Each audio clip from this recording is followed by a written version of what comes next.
আসসালামু আলাইকুম সম্মানিত ইউটিউব ও ফেসবুক বাসী সবাইকে কেমন আছেন? আশা করি ভালো আছেন। দুঃখজনক একটা ঘটনা নিয়ে আসলাম বলার জন্য। কালকে 18 তারিখ মেবি গেছে। পাগল হাসান একটা শিল্পী, আমি যার ভক্ত, আমি তার গানগুলো শুনতাম। রোড অ্যাক্সিডেন্টে মারা গেছে সিএনজি এবং বাসের। তো দুঃখজনক বিষয় আসলে এই জিনিসটা আমি কালকে দেখার পরে আমি চিন্তা করছিলাম যে আমার ভিউয়ার্স সবার সাথে একটু শেয়ার করতে। তো ভিডিওটা কালকে আর বানানো হয় নাই, যেহেতু আমি একটু অফিস থেকে দেরি করে ফিরছি, এই কারণে ভিডিওটা বানাই নাই। তো আজকে চিন্তা করলাম যে সকাল সকাল ভিডিওটা বানাই, সবার সাথে আমি একটু শেয়ার করি। পাগল হাসান সিলেটে সুনামগঞ্জে বাড়ি ওনার, মেবি আমার এরকমটাই মনে হবে।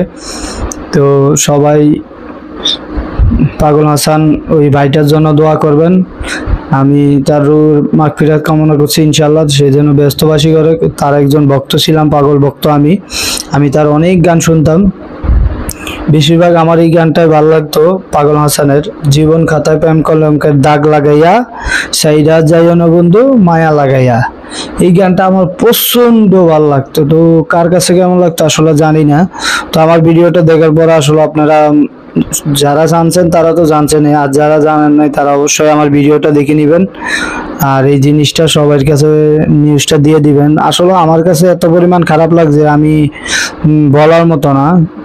এত ভালো একটা লোক হঠাৎ করে এরকম মর্মান্তিক দুর্ঘটনা হয়ে মারা যাইব, এটা আমি জীবনে মানে মানতেই পারতেছি না। আসলে আমরা তো ওনার একজন ভক্ত, পাগল হাসানের ওনার একজন ভক্ত। আসলে নিজের ফ্যামিলি, ওনার ফ্যামিলির লোকে ওনার ভিডিওটা মান্য নিতেছে না, ওই যে ওনার মৃত্যুটা মান্য নিতেছে না। যে কালকে ছিল ভালো, আসলে এটা পরবর্তীতে আমি নিউজে শুনতে পারলাম সে নাকি কোনো এক জায়গায় অনুষ্ঠান শেষে পরে বাড়ি ফেরার পথে এই দুর্ঘটনা ঘটে। তা আসলে কে কোন জায়গায় মৃত্যু হয় এটা কেউ বলতে পারে না। তো যার সবাই সবার জায়গা থেকে দোয়া করবেন, সবাই যেন ভালো থাকে, সুস্থ থাকে। আপনারাও আমার জন্য দোয়া করবেন, আমি আপনাদের জন্য দোয়া করি। সবাই ভালো থাকেন। আর কষ্ট হলো একটু হাসান ভাইয়ের জন্য দোয়া করবেন সবাই, সেজন্য ব্যস্ত নসিব করে আল্লাহ। উনি অনেক ভালো লোক ছিল, তার ফ্যামিলি বলছে, আসলে আমি যাই নাই ওনার বাড়িতে।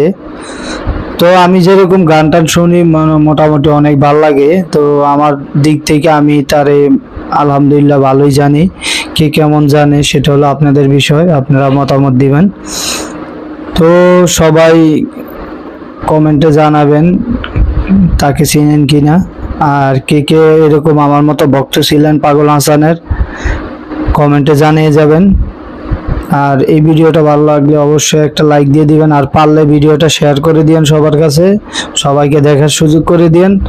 ইউটিউব থেকে যারা দেখবেন তারা ইউটিউবে শেয়ার করার চেষ্টা করবেন, আর যারা ফেসবুক থেকে দেখবেন দয়া করে ফেসবুকে শেয়ার করার চেষ্টা করবেন। তো ভালো থাকেন, সুস্থ থাকেন। আবারও বলছি, সবাই সবার জায়গা থেকে হাসান ভাইয়ের জন্য একটু দোয়া করবেন, তার জন্য ব্যস্ত নসিব করে। ওকে, ভালো থাকবেন সবাই, সুস্থ থাকবেন, সবার জন্য সবাই দোয়া করবেন। আল্লাহ হাফেজ।